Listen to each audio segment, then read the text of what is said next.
Vete al campo, ríete. Vete al baño, cágate.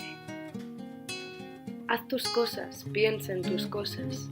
Alégrate de vivir. Prepárate para el día. Prepárate para el momento. Haz de la vida algo tuyo. Disfruta de cada momento como si fuera el último. Mira, observa, siente, disfruta, ama. Vete a buscar la respuesta.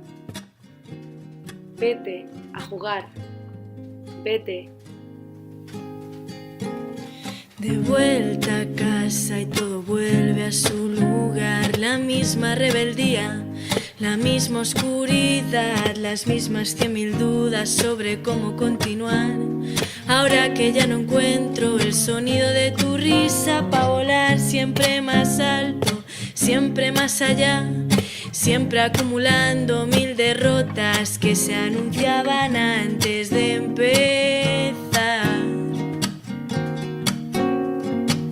a construir un mundo nuevo, el que llevamos en nuestros corazones, un mundo de personas libres de toda opresión, un mundo en donde solo quede el recuerdo del poder captor que nos agarra por detrás y nos coloca tantas, tantas cadenas.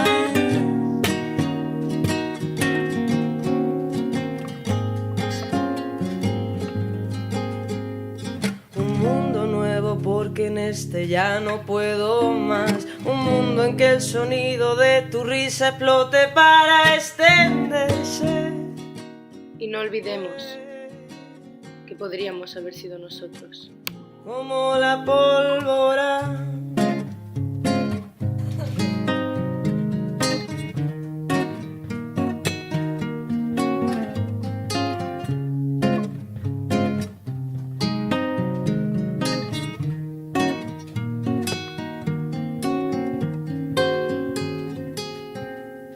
De vuelta a casa y de pronto hay algo que nos sigue igual.